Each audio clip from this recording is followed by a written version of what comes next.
أعوذ بالله السميع العليم من الشيطان الرجيم من همزه ونفخه ونفسه بسم الله الرحمن الرحيم وما لكم لا تقاتلون في سبيل الله والمستضعفين من الرجال والنساء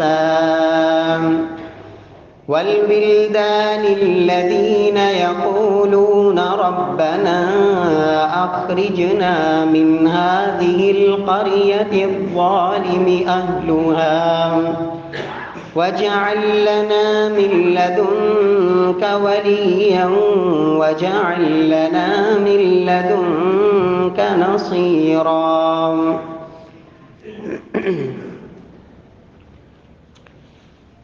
وما لكم لا تقاتلون في سبيل اللہ، اور تمہیں کیا ہو گیا ہے کہ تم اللہ کی راہ میں جہاد نہیں کرتے.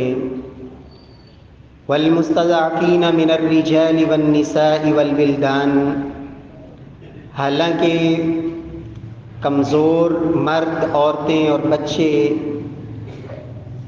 الذین یقولون، جو پکارتے ہیں اور کہتے ہیں ربنا اخرجنا من هذه القریة الظالم اہلها، اے اللہ ہمیں اس بستی سے نکال جس بستی والے ظالم ہیں. وَاجْعَلْ لَنَا مِن لَّدُنكَ وَلِيًّا وَاجْعَلْ لَنَا مِن لَّدُنكَ نَصِيرًا، اور ہمارے لیے اپنی طرف سے مددگار بنا، اور ہمارے لیے اپنی طرف سے کوئی ولی اور دوست پیدا فرما. معزز سامعین کرام، محترم بھائیوں، بزرگوں، دوستوں، معززات ماؤں اور بہنوں، اللہ رب العزت سے دعا فرمائیں کہ خالق ارض و سما ہمارے فلسطینی بھائیوں کی اللہ مدد فرمائے، اور جس قدر وہ ظلم و ستم کی چکی میں پس رہے ہیں اور امت مسلمہ اس پہ بالکل خاموش تماشائی بنی ہوئی ہے، رب العالمین مسلمان حکمرانوں میں اور امت مسلمہ میں مجموعی طور پر اللہ غیرت ایمانی پیدا فرمائے. میرے پیارے بھائیوں، نبی کائنات صلی اللہ علیہ وسلم نے اس امت کو ایک سبق پڑھایا تھا. انما المؤمنون اخوہ، لوگوں ایک اللہ کو ماننے والے، ایک اللہ وحدہ لا شریک پر ایمان رکھنے والے، اور محمد مصطفیٰ صلی اللہ علیہ وسلم کو اپنا آخری نبی تسلیم کرنے والے. فرمایا انما المؤمنون، المؤمنون کا لفظ الف لام استغراق کا، کہ پوری دنیا کے کسی کونے میں بسنے والے مسلمان مومن، المؤمنون وہ سب کے سب اخوہ، وہ آپس میں سب کے سب بھائی بھائی ہیں. میرے پیارے بھائیوں، رسول اللہ صلی اللہ علیہ وسلم کی تعلیم یہ ہے کہ پوری دنیا کے مسلمان آپس میں بھائی بھائی ہیں.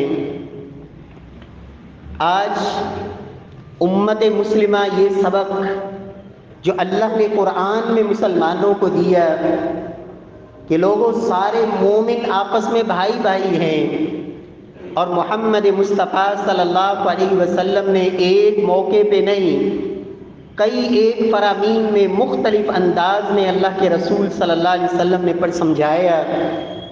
لوگوں المسلم اخو المسلم، مسلمان مسلمان کا بھائی ہے.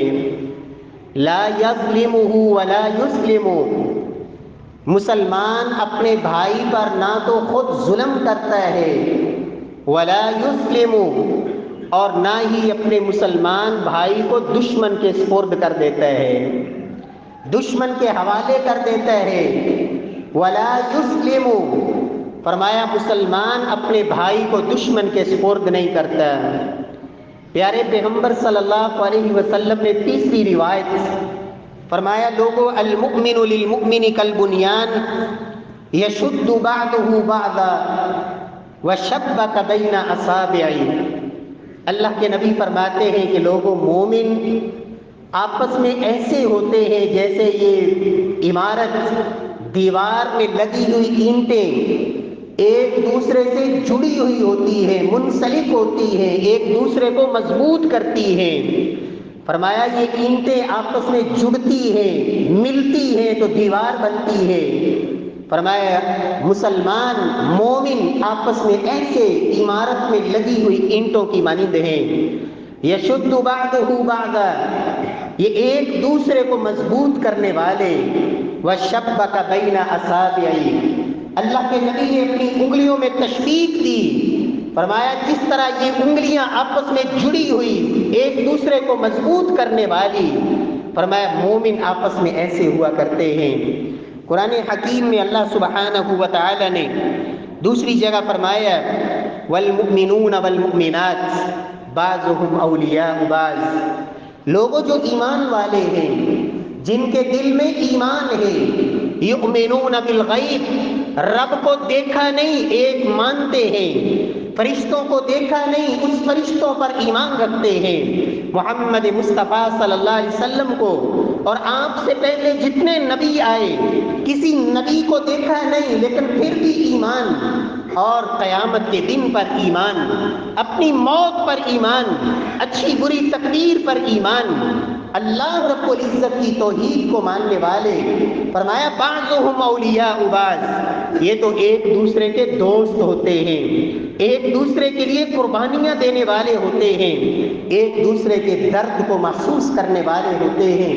پیارے پیغمبر صلی اللہ علیہ وسلم نے وضاحت فرمائی، لوگوں مثل المؤمنین فی توادہم وتراحمہم وتعاطفہم کمثل الجسد الواحد، لوگوں مسلمانوں کی آپس میں محبت، آپس میں الفت، آپس میں ایک دوسرے کے لیے رحم دلی، فرمایا کمثل الجسد الواحد، ایک جسم کی مانند ہوتے ہیں، اذا اشتکا منہ عضو تداعی لہ سائر الجسد بالسہر والحمى، جسم کے کسی ایک حصے میں تکلیف ہو، فرمایا پورا جسم بے چین ہوتا ہے، سارا جسم رات بیداری میں بسر کرتا ہے، آنکھ میں تکلیف ہے، پورا جسم بے چین ہے، جسم کے کسی حصے میں تکلیف ہو پورا جسم بے چین اور بے تاب ہوتا ہے۔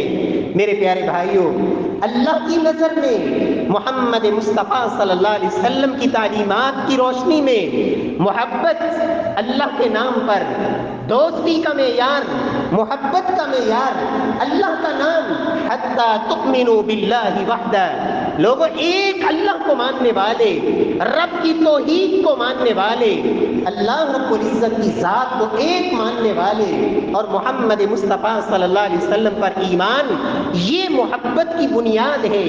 پیارے بھائیوں، نبی کائنات صلی اللہ علیہ وسلم نے تو یہ سبق پڑھایا تھا، لیکن آج مسلمان سمجھتا ہے کہ نہیں، محبت اس سے جس کے پاس پاور زیادہ ہو، تعلق اس سے، دوستی اس سے، یاری اس سے جس کے پاس قوت ہے، طاقت ہے، زور ہے، پاور ہے، اس لیے کہ اگر اس سے محبت کی پینگ نہ بنائی اور دوستی کا ہاتھ نہ بڑھایا تو وہ تو دشمن بن جائے گا، مخالف بن جائے گا۔ دوستی کا معیار طاقتور ہونا اسلام کی نظر میں نہیں، دوستی کا معیار ہمسایہ ملک ہونا کہ یہ ہمارے ہمسائے ہیں، یہ ہمارے ساتھ والے ہیں۔ میرے پیارے بھائیوں، اسلام کی نظر میں دوستی کا معیار وطن پرستی نہیں، اسلام کی نظر میں دوستی کا معیار نسل پرستی نہیں، قوم پرستی نہیں۔ پیارے بھائیوں، اسلام کی نظر میں محبت اور نفرت، محبت الحب للہ والبغض فی اللہ، محبت اللہ کے لیے، بغض اور نفرت، دشمنی اللہ کے لیے۔ یاد رکھیں، اللہ کے نبی صلی اللہ علیہ وسلم نے الحب للہ والبغض فی اللہ اسے کائنات کے ایمان میں نے، ایمان کے کڑوں میں سے، ایمان کی جو زنجیر ہے اس میں لگی ہوئی کڑیوں میں فرمایا اوثق شعور الایمان الحب للہ والبغض فی اللہ، ایمان کی کڑیوں میں سے، ایمان کی اس زنجیر کی کڑیوں میں سب سے مضبوط کڑی الحب للہ والبغض فی اللہ، محبت اللہ کے لیے اور بغض بھی اللہ کے لیے۔ پیارے پیغمبر صلی اللہ علیہ وسلم کے یار صحابہ کرام جن کے ایمان کو میرے اور آپ کے لیے اللہ نے معیار قرار دیا، اللہ رب العزت نے ایک کسوٹی قرار دیا، لوگوں فَإِنْ آمَنُوا بِمِثْلِ مَا آمَنْتُمْ بِهِ فَقَدِ اهْتَدَوْا، ایمان نبی کے یاروں جیسا جنگ کا میدان ہے، ایک کافر مسلمانوں کے قبضے اور گرفت میں آیا، دوسرا مسلمان اس کی مشکیں کس رہا ہے، اسے باندھ رہا ہے، قیدی بنا رہا ہے، سیدنا مصعب بن عمیر کا پاس سے گزر ہوتا ہے، کہتے ہیں مضبوطی سے باندھنا، کس کے باندھنا، کہیں یہ بھاگ نہ جائے، بڑا مالدار ہے۔ کہتا ہے مصعب تم تو میرے بھائی ہو، تم کیا کہہ رہے ہو؟ کہا نہیں، تم میرے بھائی نہیں، میرا بھائی وہ ہے جو تجھے باندھ رہا ہے، تم تو اللہ کے دشمن، محمد مصطفیٰ کے دشمن، اللہ کے دین کے دشمن، اس لیے میرا اور تمہارا آپس میں جو اخوت کا رشتہ تھا وہ ختم ہو گیا۔ اس لیے یہ جو ایمان کا رشتہ ہے، اللہ کی توحید کا رشتہ ہے، عقیدے کا رشتہ ہے، محمد مصطفیٰ کے کلمہ پڑھنے کا رشتہ ہے، لوگوں یہ دنیا کے سارے رشتوں سے یہ مضبوط رشتہ ہے۔ پیارے پیغمبر صلی اللہ علیہ وسلم کے صحابہ اشداء علی الکفار رحماء بینہم، آپس میں رحم دل، آپس میں نرم دل، آپس میں ایثار، قربانیاں، دوسروں کو اپنی ذات پہ ترجیح دینا، خود بھوکے رہ کر دوسروں کو کھلانا، دوسروں کے دکھ درد کو خود جھیلنے کے لیے تیار رہنا، دوسروں کے لیے قربانی دینے کا جذبہ ہمہ وقت دل کے اندر، لیکن کسی مسلمان کے، لیکن کافروں کے لیے اشداء علی الکفار، کافروں کے لیے سخت، کافروں کے لیے سخت اور آپس میں نرم دل۔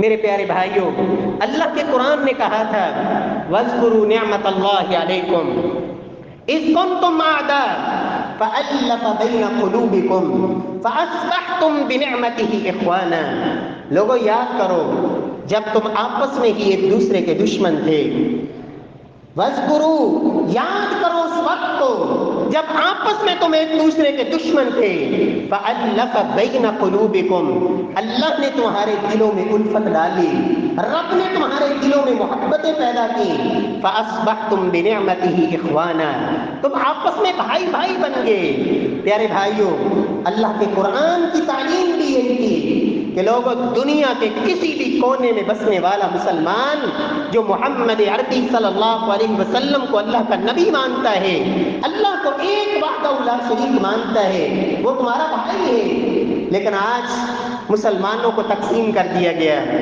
بانٹ دیا گیا۔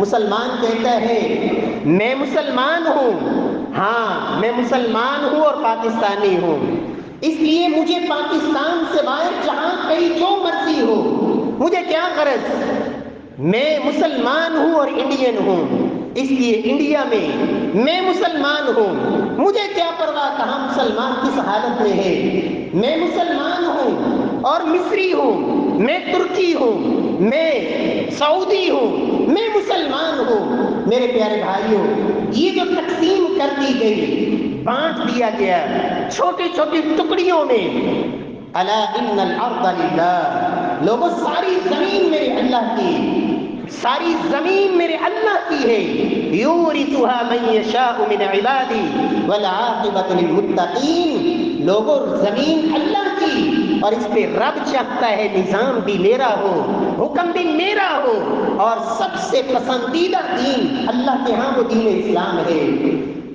رب کائنات نے قرآن حکیم میں فرما دیا لوگوں وَمَن يَبْتَغِ غَيْرَ الْإِسْلَامِ دِينًا فَلَن يُقْبَلَ مِنْهُ، دنیا میں کوئی اور دین اللہ کے ہاں وہ قابل قبول ہی نہیں، رب کے ہاں قبول دین، پسندیدہ دین اللہ کے ہاں وہ دین اسلام ہے، اور دین اسلام کو ماننے والے، یہی اس آخری دین کو ماننے والے، یہی اللہ سبحانہ و تعالی کی چنیدہ ہے، پسندیدہ ہے۔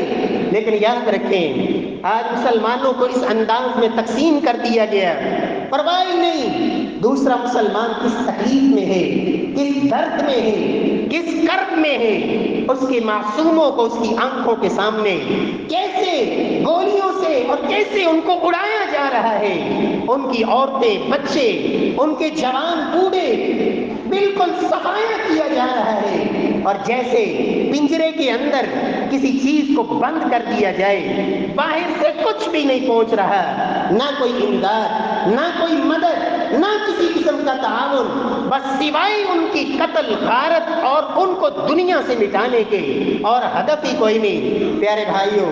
لیکن امت مسلمہ ہے، پرواہ کوئی نہیں، ہمیں کیا غرض، ہم تو محفوظ ہیں، ہم تو اپنے گھروں میں ہیں، ہم تو اپنے بچوں میں ہیں، ہم تو سکون کی نیند سوتے ہیں، ہم تو آرام سے کھاتے پیتے ہیں، ہمارے پاس تو ساری نعمتیں میسر ہیں، ہمیں تو سب کچھ مل رہا ہے۔ میرے پیارے بھائیوں، یہ ذمہ داری ہے امت مسلمہ کی، مسلمان حکمرانوں کی، جن کو اللہ نے اقتدار دیا، اختیار دیا، ذمہ داری دی، عہدہ دیا، رب نے پاور اور قوت دی، ان کی مدد۔ اللہ کا قرآن کہتا ہے لوگوں جب وہ تمہیں مدد کے لیے پکار رہے ہیں تم کیوں نہیں ان کی مدد کرتے؟ کیا جواب دو گے اللہ کی بارگاہ میں؟ رب کے سامنے کس منہ سے جاؤ گے؟ پیارے بھائیو یاد رکھیں ہمارا ان لوگوں سے رشتہ کیا ہے؟ ہمارا ان سے سب سے بڑا رشتہ اللہ کی توحید کا رشتہ ہے، محمد مصطفیٰ کی رسالت کو ماننے کا رشتہ ہے۔ ہمارا ان سے تعلق عقیدے کی بنیاد پر، توحید کی بنیاد پر، مسلمان ہونے کی بنیاد پر، اور مسلمان کے نزدیک اس سے مضبوط اور اس سے گہرا اور مضبوط رشتہ اور کوئی نہیں ہوتا ہے۔ اس لیے کہ اللہ کے رسول صلی اللہ علیہ وسلم نے فرمایا تھا اوثق الایمان الحب للہ والبغض فی اللہ، لوگوں کی ایمان کے کڑوں میں سے سب سے مضبوط کڑا اللہ کے لیے محبت اور اللہ کے لیے دشمنی، اللہ کے لیے نفرت۔ نبی صلی اللہ علیہ وسلم نے فرمایا تھا من احب للہ وابغض للہ ومنع للہ واعطى للہ فقد استکمل الایمان، لوگوں جس بندے نے چار کام کیے، جس میں چار خوبیاں، چار خصلتیں پیدا ہو گئی، احب للہ محبت ہے تو اللہ کی رضا کے لیے، وابغض للہ نفرت ہے، بغض ہے، دشمنی ہے اللہ کے لیے، اس لیے کہ یہ اللہ کا دشمن ہے، اللہ کے نبیوں کا دشمن ہے، اور امت مسلمہ میرے مسلمان بھائی کا دشمن ہے۔ ابغض للہ اللہ کے لیے بغض، ومنع للہ واعطى للہ، کسی کو دیتا ہے تو اللہ کو راضی کرنے کے لیے، کسی کو دیتا تھا روک لیا نہیں دے رہا اللہ کے لیے، فرمایا فقد استکمل الایمان، اس نے اپنے ایمان کو مکمل کر لیا۔ اللہ رب العزت ہمیں ایسی محبت نصیب فرمائے۔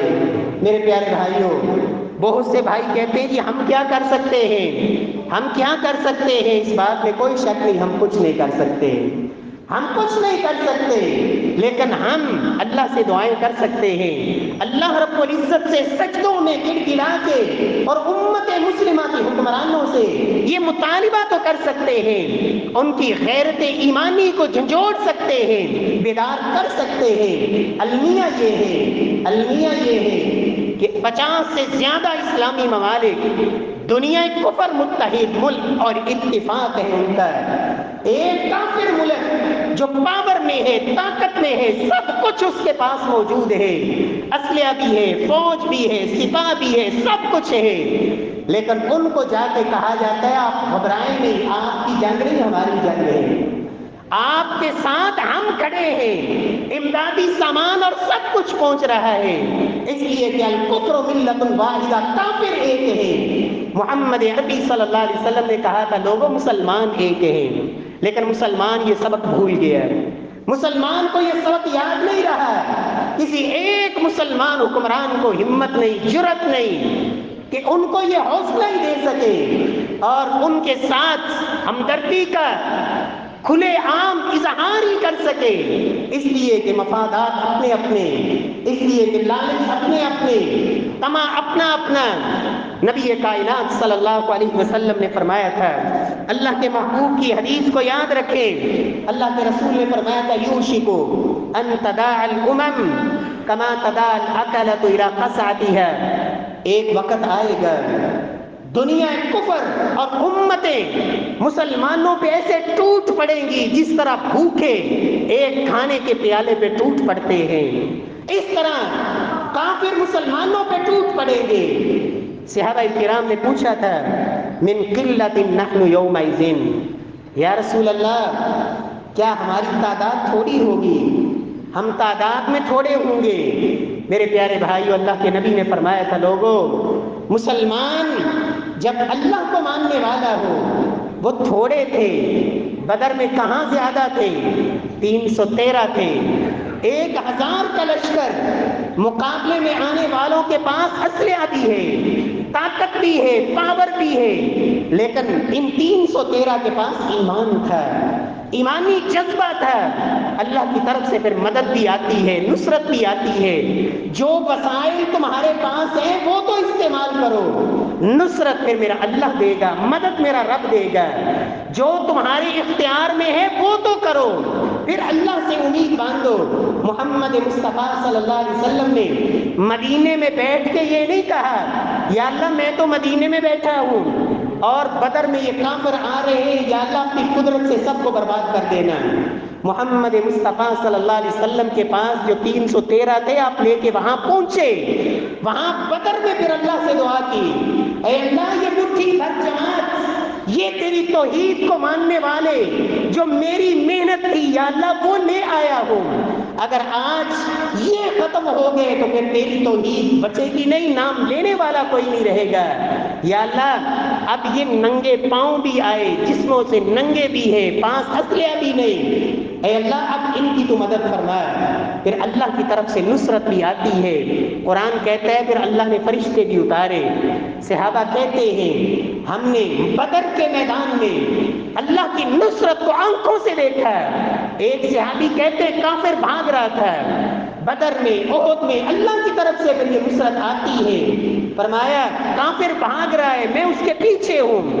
اچانک اس کے ایک زور سے آواز آئی، اس کے منہ پہ جس طرح کوڑا لگا، الٹا گرا، منہ پھٹا ہوا ہے اور اس کے منہ سے خون بہ رہا ہے. اللہ کے نبی صلی اللہ علیہ وسلم فرماتے ہیں یہ اللہ کی آسمان سے اتری ہوئی نصرت تھی، رب کی مدد آتی ہے. اللہ کے نبی نے صحابہ نے پوچھا یا رسول اللہ جب مسلمانوں پہ اس طرح لوگ ٹوٹ پڑیں گے مسلمانوں کی تعداد تھوڑی ہوگی؟ فرمایا نہیں، وَلَكِنَّهُمْ كَثِيرٌ، تعداد بہت زیادہ ہوگی، کثرت. کتنے مسلمان؟ 50 سے زیادہ، 57-58 اسلامی ممالک اور 2 ارب کے قریب مسلمان، 1.5-2 ارب کے درمیان اتنی کثرت سے مسلمان. محمد صلی اللہ علیہ وسلم نے فرمایا تھا تعداد تو زیادہ ہوگی، وَلَكِنَّهُمْ غُثَاءٌ كَغُثَاءِ السَّيْلِ، فرمایا لیکن اندر سے کھوکھلے ہوں گے، اندر سے خالی، ایمانی غیرت نہیں ہوگی، پاور نہیں ہوگی. فرمایا جس طرح سمندر کی جھاگ ہوتی ہے اس طرح جھاگ کی طرح ہوں گے، جھاگ کے اندر کوئی پاور قوت نہیں. غصہ ان کا غصہ السیل. اللہ کے رسول صلی اللہ علیہ وسلم نے فرمایا وَلَا يَنزِعَنَّ اللَّهُ مِن صُدُورِ عَدُوِّكُمُ الْمَحَابَةَ. اللہ رب العزت نے کفر کے دل میں مسلمانوں کا رعب ڈالا ہوا تھا اور کافر کیسے ڈرتے تھے مسلمانوں سے. اس وقت کی پاور اور قوت، ایران کا کمانڈر ایرانی، اس وقت ایران یہ کسرا اور کیسر کفر کی حکومتیں تھیں اور ان کا کمانڈر کہتا تھا رات کے وقت چیخے مار کے اٹھ جاتا، کہتا عمر تو نے میرا کلیجہ چبا لیا ہے. رات کو عمر کے خوف سے بستر پہ نیند نہیں آتی، ڈر کے چیخے مار کے اٹھ جاتا. عمر مدینہ میں ہے، وہ ایران میں ہے، لیکن رعب اتنا، خوف اتنا، یہ اللہ نے ایمان کا خوف ان کے دلوں میں ڈالا ہوا تھا. اللہ کے رسول فرماتے ہیں صلی اللہ علیہ وسلم اللہ کافروں کے دلوں سے مسلمانوں کا رعب نکال دے گا، رعب نکال دے گا. فرمایا وَلَا يَقْذِفَنَّ اللَّهُ فِي قُلُوبِكُمُ الْوَهْنَ، اللہ تمہارے دلوں میں وہن کی بیماری ڈال دے گا. صحابہ نے پوچھا یا رسول اللہ یہ وہن کیا ہے، یہ وہن کی بیماری کیا ہے؟ حب الدنیا و کراہیت الموت۔ فرمایا وہن دو چیزوں کا نام ہے، دنیا سے محبت، دنیا سے محبت، مجھے اپنے گھر سے محبت، مجھے اپنی بیوی بچوں سے محبت، مجھے اپنی پراپرٹی سے محبت، مجھے اپنی تجارت سے محبت، مجھے اپنی برادری کنبے قبیلے سے محبت، مجھے اپنے وہ 2 گز ٹکڑے سے محبت۔ فرمایا دنیا کی ہرس، دنیا کی محبت۔ تو یاد رکھیں پیارے بھائیوں، اللہ سبحانہ و تعالی جو حرام کھانے والے ہوتے ہیں ان کے اندر سے اللہ یہ قوت نکال دیتے ہیں، وہ کبھی بھی دشمن کے مقابلے میں کھڑے نہیں ہو سکتے۔ حرام خور۔ اور یاد رکھیں اللہ کے قرآن نے دوسرے پارے کے آخر میں فلما فصل طالوت بالجنود، وہ قصہ جان کے پڑھے ترجمے سے، اللہ رب العزت کے بندے انہوں نے کہا چلو ان دشمنوں کا مقابلہ کرو، تو 313 کے علاوہ باقی سب نے جس کام سے اللہ نے روکا تھا کہ یہ جو نہر آ رہی ہے اس سے پانی نہیں پینا، صرف 313 نے نہ پیا، باقی سب نے پیا۔ اللہ کا قرآن کہتا ہے جب پانی پیا، اللہ کی حکم کی مخالفت کی، وہ حرام پیٹ میں گیا، تو فوراً بے بس ہو کے گر پڑے، بیٹھ گئے، کہتے ہیں اب ہم میں لڑنے کی ہمت نہیں۔ لڑنے کے لیے وہی 313 آگے بڑھے تھے جنہوں نے حرام نہیں کیا تھا، حرام کا ارتکاب نہیں کیا تھا۔ یاد رکھیں سود کھانے والی قوم، سودی کاروبار کرنے والے لوگ، اور یاد رکھیں دنیا میں سب سے زیادہ سود کا نظام قائم کرنے والے یہودی، مدینے کے اندر بھی یہودیوں کا سسٹم سود پر تھا۔ اللہ کے نبی نے صحابہ کو روکا، فرمایا لوگوں میں پہلے سارے سود بھی چھوڑتا ہوں اور سب سے پہلے اپنے چچا عباس کا سود معاف کرتا ہوں۔ فرمایا لوگوں جو سود کھانے والے ان کی تو اللہ سے جنگ ہوتی ہے، اللہ سے جنگ۔ اور دنیا کے اندر سب سے زیادہ سود کا کام، اور کتنے مسلمان ہیں آج دنیا کے اندر یہودی مضبوط ہیں مسلمانوں کے پیسے سے، کتنے مسلمان ہیں پیسہ مسلمانوں کا ہے، رکھوایا یہودیوں کے پاس ہوا ہے، پیسہ مسلمانوں کا یہودیوں کے بینکوں میں، پراپرٹی مسلمانوں کی، پیسہ مسلمانوں کا، ان پہ قابض اور ان کا استعمال یہودیوں کے پاس، اس لیے کہ مسلمان کو صرف سود سے غرض ہے، سود آنا چاہیے، پیسہ آنا چاہیے، سود ملنا چاہیے، سود کھانا چاہیے۔ آج بھی مسلمان کس وجہ سے پیچھے ہیں؟ اس لیے کہ سود تو ان یہودیوں سے ہی لیتے ہیں، سود دینے والے وہی، اگر ان کی آنکھوں میں آنکھیں ڈال کے بات بھی کرتی تو سودی کام تو رک جائے گا، ہمارا سود تو رک جائے گا، کہاں سے لیں گے سود؟ میرے پیارے بھائیوں، اللہ کے نبی نے فرمایا تھا تمہارے دل میں وہن کیا ہے؟ حب الدنیا، دنیا کی محبت، وکراہیت الموت، موت سے ڈر، موت سے نفرت، مجھے موت نہ آ جائے۔ یاد رکھیں موت تو آنی آنی ہے، موت تو آنی آنی ہے، موت تو قارون کو بھی آئی، موت تو فرعون کو بھی آئی، موت تو اپنے آپ کو انا ربکم الاعلی کہنے والے، خدائی کے دعوے دار، خدا کہنے والے، موت تو ان کو بھی آئی۔ پیارے بھائیوں اس لیے موت، مسلمان وہ کبھی موت سے نہیں ڈرتا، اس لیے کہ موت کے بعد اللہ اکبر، صحابہ کرام کیسا ایمان تھا، کیسا ایمان، میدان جنگ میں کھڑے ہیں، میدان جنگ میں ہاتھ میں کھجوریں ہیں، کھا رہے ہیں، کہا یہ کھجوریں کھانے کے بعد اگر میں میدان میں اتروں تو یہ تو بڑا لمبا وقت ہے، یہ تو بڑا ٹائم لگ جائے گا، مجھے تو اللہ کی جنت کی خوشبوئیں آ رہی ہیں۔ کہا یہ وقت بھی گزارنا گوارا نہیں، پھینک دی کھجوریں اللہ کے دین کے لیے۔ پیارے بھائیو یاد رکھیں اسلام یہ کہتا ہے قتال اعلاء کلمت اللہ، اللہ کے کلمے کو زمین پہ غالب کرنے کے لیے، اللہ کے نام کو اونچا اور بلند کرنے کے لیے، اس لیے جہاد ہوتا ہے۔ اور دوسرا جب مسلمان مظلوم ہوں، ظلم ان پہ ہو رہا ہو، وہ مدد کے لیے پکار رہے ہوں، پھر اللہ نے جس کو طاقت دی ہے، ہمت دی ہے، اس کی ذمہ داری ہے کہ ان کی مدد کرے، ان کی نصرت کو پہنچے۔ پیارے پیغمبر صلی اللہ علیہ وسلم کا اسوہ کیا تھا؟ ایک یہودی نے ایک مسلمان بچی کا سر کچل دیا 2 پتھروں میں رکھ کے۔ اللہ کے رسول صلی اللہ علیہ وسلم کو پتہ چلا مدینے کے اندر یہودیوں سے معاہدہ تھا سب کچھ، فرمایا لیکن کسی مسلمان کا خون ضائع نہیں جا سکتا ہے۔ پکڑا اس یہودی کو، بلایا، لایا گیا، رکھا گیا اس کے سر کو نیچے، ایک پتھر نیچے اور ایک اوپر سے، اسی طرح 2 پتھروں کے درمیان رکھ کے اس کے سر کو کچل دیا گیا۔ محمد مصطفیٰ صلی اللہ علیہ وسلم نے ایک مسلمان عورت جس کی غیرت کو للکارا گیا تھا مدینہ منورہ میں، یہودیوں نے اس کے سر سے دوپٹہ کھینچا تھا، اس کو بے آبرو کرنے کی کوشش کی۔ پورا قبیلہ بنو قینقاع یہودیوں کا جو مدینے میں آباد تھا، اللہ کے رسول کو پتہ چلا ایک مسلمان عورت کی عزت پہ ہاتھ ڈالا گیا ہے۔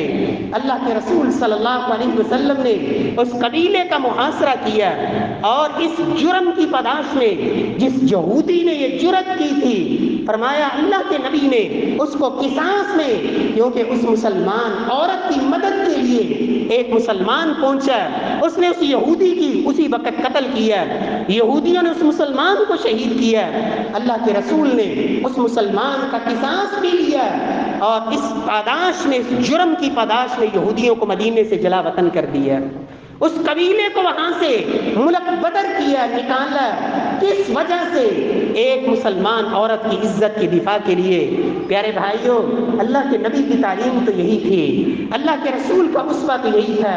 لوگ کہتے ہیں کہ جی وہاں تو ہمارا ان سے کیا تعلق؟ یاد رکھیں ارض فلسطین میں مسلمانوں کا وہ قبلہ اول ہے۔ مسجد اقصی 16 یا 17 مہینے محمد مصطفیٰ صلی اللہ علیہ وسلم اپنے صحابہ کے ساتھ اس قبلہ اول کی طرف منہ کر کے نمازیں پڑھتے رہے۔ اللہ کے رسول صلی اللہ علیہ وسلم کو رب نے جب معراج کروائی، ہم کہتے ہیں امام الانبیاء، نبیوں کے امام محمد مصطفیٰ صلی اللہ علیہ وسلم سے میرے اللہ نے تمام نبیوں کی امامت بیت المقدس میں کروائی۔ جب معراج کی رات مسجد حرام سے مسجد اقصی، وہاں تمام انبیاء کرام کو اللہ نے مقتدی بنایا، محمد مصطفیٰ کو اللہ نے امام بنایا، اس لیے کہ جب آخری نبی دنیا میں آ جائے تو پھر کسی نبی کی نبوت بھی نہیں چلتی۔ اللہ نے تمام نبیوں کو مقتدی بنایا، محمد مصطفیٰ کو امام بنایا، اور پھر وہاں سے اللہ کے رسول صلی اللہ علیہ وسلم نے اللہ نے آسمانوں پر اٹھایا اور معراج کروائی۔ پیارے بھائیوں، نبی صلی اللہ علیہ وسلم نے فرمایا تھا لوگوں، روئے زمین پر صرف 3 مسجدیں ایسی ہیں جن کی طرف ثواب کی نیت سے سفر کیا جا سکتا ہے کہ وہاں میں جاؤں گا تو مجھے اجر ملے گا، ثواب زیادہ ملے گا۔ روئے زمین پر صرف 3 جگہیں، ایک بیت اللہ، ایک مسجد نبوی، اور تیسری یہ مسجد جس کو اللہ کے رسول صلی اللہ علیہ وسلم نے فرمایا المسجد الاقصی، اس کی طرف رخت سفر باندھنا، ثواب کی نیت سے سفر کرنا۔ اور اللہ کے رسول صلی اللہ علیہ وسلم کے صحابہ آپس میں بحث کر رہے ہیں کہ کس مسجد میں نماز پڑھنا زیادہ اجر کا باعث ہے۔ اللہ کے رسول فرماتے ہیں کیا محمد مصطفیٰ کی یہ احادیث مسلمانوں کو یہ رغبت نہیں دلاتی کہ مسلمانوں وہاں نمازیں پڑھو، وہاں نمازوں کے لیے سفر کرو، وہاں 2 رکعت پڑھنا؟ اللہ کے رسول صلی اللہ علیہ وسلم فرماتے ہیں مسجد اقصی میں 2 رکعت نماز سیدنا سلیمان علیہ السلام نے اللہ سے 3 دعائیں کی تھیں، اے اللہ مجھے ایسی بادشاہت نصیب فرمانا جو میرے بعد کسی کو نہ ملے۔ اور اللہ نے اپنے نبی سیدنا سلیمان علیہ السلام ان کی یہ دعا قبول کی۔ سیدنا سلیمان علیہ السلام کی دعاؤں میں ایک دعا یہ بھی تھی جو اللہ کے رسول نے امت کو بتائی کہ سیدنا سلیمان نے اللہ سے دعا کی تھی، اے اللہ اس مسجد کے اندر کوئی بھی شخص جو 2 رکعت پڑھ لے، 2 رکعت، اے اللہ اس کو گناہوں سے ایسے صاف کر دینا جیسے اس کی ماں نے اسے جنم دیا ہو۔ اللہ کے رسول نے امت کو یہ حدیث سنائی، جس کو اللہ توفیق دے مسجد اقصی میں 2 رکعت پڑھنے کی۔ اور میں اللہ سے دعا کرتا ہوں اللہ وہ وقت لائے، رب العالمین وہ وقت لائے کہ اللہ ہمیں بھی توفیق دے، ہم بھی وہاں یہ 2 رکعت پڑھ دیں، اللہ ہمیں موقع دے۔ اور اللہ کے رسول نے فرمایا لوگوں، روئے زمین پر جتنی مساجد ہیں، بیت اللہ اور مسجد نبوی کے علاوہ کسی بھی مسجد میں پڑھی گئی 250 نمازیں، مسجد اقصیٰ میں پڑھی گئی ایک نماز اور 250 نمازوں سے زیادہ فضیلت اور اجر والی ہے۔ یہ اللہ کے رسول نے فرمایا تھا۔ پیارے بھائیوں، نبی کے صحابہ، ان سے بڑھ کر محمد مصطفیٰ کی تعلیمات کو کون سمجھنے والا ہے؟ سیدنا فاروق اعظم رضی اللہ تعالی عنہ، بیت المقدس کو سب سے پہلے فتح کرنے والے فاروق اعظم رضی اللہ تعالی عنہ، پھر صلاح الدین ایوبی۔ پیارے بھائیو، آج کی امت مسلمہ کسی ایسے ہی حکمران اور لیڈر کی منتظر ہے۔ قوت ہے، طاقت ہے، سارے وسائل ہے، نہیں ہے تو قیادت نہیں ہے، نہیں ہے تو لیڈرشپ نہیں ہے، نہیں تو ایسا غیرت مند اور جرت والا حکمران نہیں۔ اللہ مسلمانوں کو ایسی ایمانی اور غیرت ایمانی والی اللہ ایسی قیادت نصیب فرما دے۔ میرے پیارے بھائیوں، نبی صلی اللہ علیہ وسلم نے، اللہ کے پیغمبر صلی اللہ علیہ وسلم نے یہ بشارت دی تھی کئی ایک حدیث میں کہ یہ بیت المقدس یہ فتح ہوگا، اور ہمارا ایمان ہے انشاءاللہ ہوگا۔ یہ میرے رب کی قوتیں اور طاقتیں، لیکن میں اور آپ کیا کیا، ہم نے کیا کیا ان مظلوم بھائیوں کے لیے؟ اللہ کی قسم، ایسی ایسی وہاں سے ویڈیوز اور ایسی ایسی وہ تصاویر کہ کوئی مسلمان کیا جس کے اندر ذرہ برابر بھی انسانیت ہو۔ اور یاد رکھیں، یہودی دنیا میں واحد قوم ہے، یہودی دنیا میں واحد قوم ہے جو یہ سمجھتی ہے کہ زمین پہ جینے کا حق صرف یہودیوں کو ہے، باقی سب تو جانور ہیں، ان کے اندر ان کو انسانیت کا بھی حق نہیں، ان کو انسان مانتے ہی نہیں، صرف اور صرف نحن ابناء اللہ و احباؤہ، ہم اللہ کے بیٹے اور سب سے افضل ہم ہیں۔ اس لیے نہ تو وہ کسی کو یہودی بننے کی دعوت دیتے ہیں کہ آ جاؤ یہودیت میں داخل ہو جاؤ، ان کے نزدیک یہ مذہب نسل در نسل، جو نسلاً یہودی ہے وہی یہودی ہے، اور دنیا سے ڈھونڈ ڈھونڈ کر تلاش کر کر کے وہاں یہودیوں کو لا کے بسایا جاتا ہے۔ پیارے بھائیوں، ہمارا ایمان ہے انشاءاللہ وہ وقت تو آئے گا جب اللہ کے نبی کی پیشین گوئی کے مطابق فرمایا درخت بھی بول کے کہیں گے کہ تعال یا مسلم خلفی یہودی اقتلہ، اے مسلمان آ میرے پیچھے یہ یہودی بیٹھا ہے، اس کی گردن اڑا۔ پتھر بھی بولیں گے کہ یہ میرے پیچھے یہودی ہے، اس کی تو گردن اڑا۔ ہاں ایک درخت ہے، فرمایا وہ یہودیوں کو پناہ دے گا۔ اور مسلمانوں کو تو اللہ کے نبی کے فرامین پہ اتنا یقین نہیں رہا، لیکن یہ یہودی سب سے زیادہ آج بھی جس درخت کی کاشت کرتے ہیں وہ غرقد کا درخت ہے۔ اللہ کے رسول نے فرمایا تھا یہ واحد درخت ہے جو یہودی کو پناہ دے گا اور یہ نہیں بتائے گا کہ میرے پیچھے یہودی ہے۔ پیارے بھائیوں، اللہ سے دعا ہے رب العالمین ہمارے ان مظلوم بھائیوں کی اللہ مدد فرمائے جن کو اس انداز میں گھیرے میں لے لیا گیا کہ جہاں، اور پھر وہی بات کہ ان کے پڑوس میں جو مسلمان ممالک ہیں، پڑوس میں جن کی سرحد لگتی ہے، وہ بھی کہتے ہیں کہ ہمیں کیا مسلمان، وہ مسلمان والا رشتہ بھول چکے ہیں، وہ کہتے ہیں فلسطینی ہیں، ہم نے کیا، ہم تو مصری ہیں، ہم تو فلاں ہیں، ہمیں کیا غرض، وہ فلاں ہیں۔ اللہ کے نبی کی تعلیم یہ نہیں کہ انما المؤمنون اخوہ، لوگوں تمام مسلمان بھائی بھائی ہیں۔ اللہ رب العزت ہمارے ان بھائیوں کو اس ظلم کی چکی سے اللہ نجات نصیب فرمائے اور رب العالمین ان کی مدد فرمائے۔ اللہ سبحانہ و تعالی ان کے بیماروں کو شفا نصیب فرمائے، ان کے شہداء کی شہادتوں کو اللہ قبول فرمائے۔ واقول قولی ھذا